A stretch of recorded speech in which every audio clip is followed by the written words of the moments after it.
Welcome to our extended episode on AI leadership and trust. Today, we will dive deeper into human and organizational side of AI adoption. What happens when technology meets leadership, governance, and trust? Hi, Sandeep. It's great to be here. We often think of AI as a purely technical revolution, but its success depends on people, leadership, teams, and their ability to collaborate. Without trust and holistic leadership, even the best technology can fail. And there's a lot of examples of that.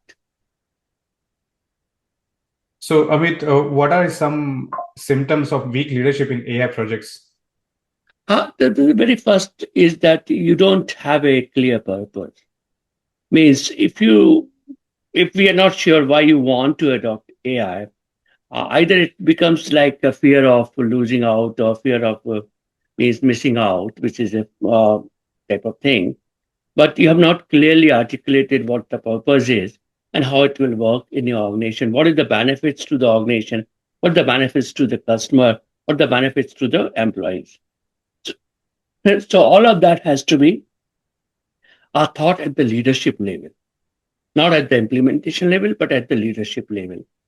And then when we start looking at from their point of view, then we can say that what are the gaps in our capability where we think AI will be enhancing our capabilities. So that's where we need to bring that together. So in a way, what we can say is that it has to be in holistic leadership that is aligning the vision across all the divisions. So like your marketing now thinking into one direction and the production have a different direction, or the customer service doesn't even know what we are trying to do. So if somebody calls and they are not sure, so it has to be across all the division or across your complete value chain.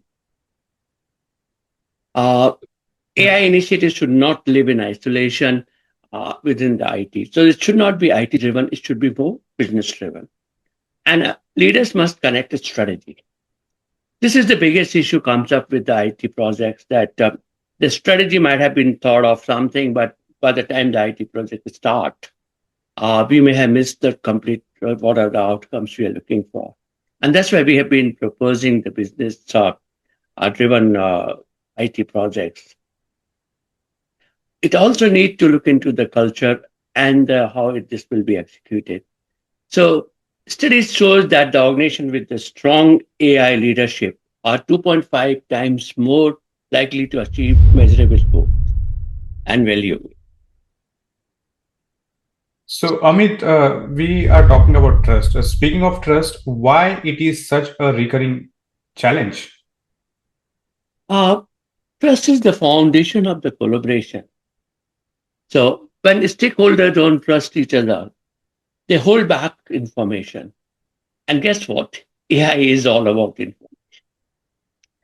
And then they will start resisting the change. That means that when you're automating the process or anything else, you will suddenly realize that you haven't got the full information or the processes have some broken steps.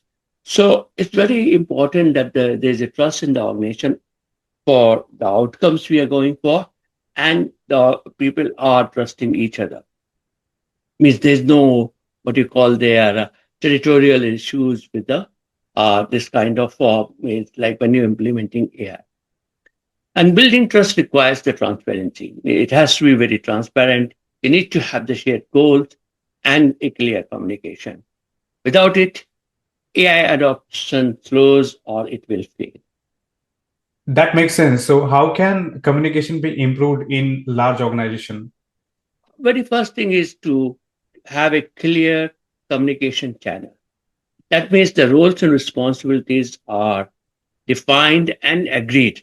Definition doesn't help. It has to be agreed within all the people who are taking those roles. And then there has to be regular meeting, a knowledge sharing platforms, and open dialogue. So transparency is very important. And centralizing IT strategy and creating a governance board, which is very important to ensure that there is a consistent decisions and redundant and reduces the redundancies. And what about architecture? How can architecture design support trust and collaboration? Architecture should be seen as a problem solving framework, not just technology. It connects business goals with IT delivery. By re engineering processes, documenting standards, and aligning with organizational need, architecture creates clarity and accountability.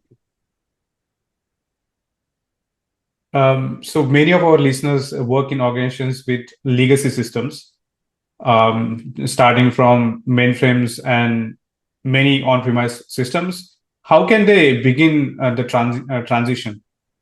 This is where, when you look at our uh, collaborative AI framework, you need to work with your capabilities. So the legacy system, where these legacy systems are used, what capability they touch on, and what capability they are enabling. From there, you start assessing those systems, and then imagine what's outdated, what's redundant, and what can be integrated. Then adopt a phased approach. So re-engineer the processes or implement a CIF and focus on measurable outcome.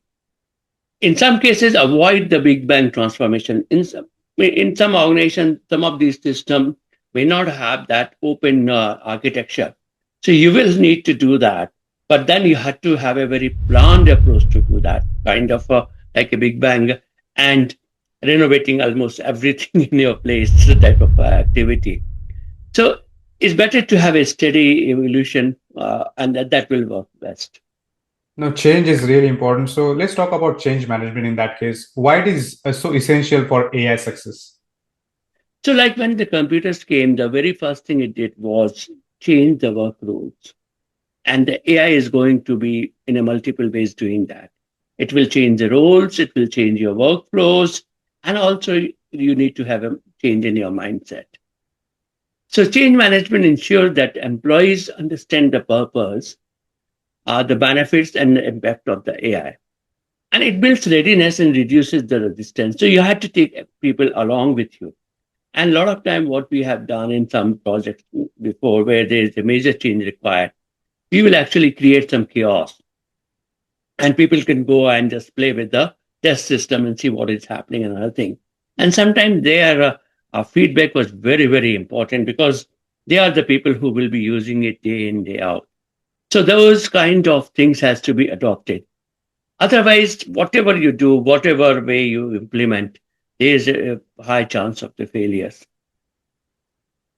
Now, that 100% makes sense. So, how can organization measure the impact of AI initiatives effectively? So uh, this is a very interesting area in a kind of like in IT. Measuring the benefits of an IT projects have always been very, very controversial. But what we have done is we have said that, okay, let's start with, let's say, your capability maturity. Now, if AI is going to achieve goals of increasing that maturity, start with where you are today. So it's pretty much like keeping a marker for the today. And then when the AI project finishes, do the same kind of analysis again and see whether it has moved the capabilities in the positive direction or in the direction we wanted, and see whether those are the benefits. So benefit realization will always be a complex issue for, and especially in the AI project. Uh, because you may suddenly say that, oh, I'm reducing the workforce and other thing, but it could increase somewhere else. So if you take the total life of the that implementation, you need to work out on what capability enhancement it will do and how that enhancement is benefiting the organization. So that is really great. We have been talking about CAIF a lot, and in our upcoming book, we are gonna elaborate on that. But what does the sustainability play in this context? Sustainability is very important because when we look at the AI, we will have to increase our infrastructure, whether we buy it or lease it or this thing, but somewhere that has to be increased. And it's very important that we look at the total sustainability kind of this thing.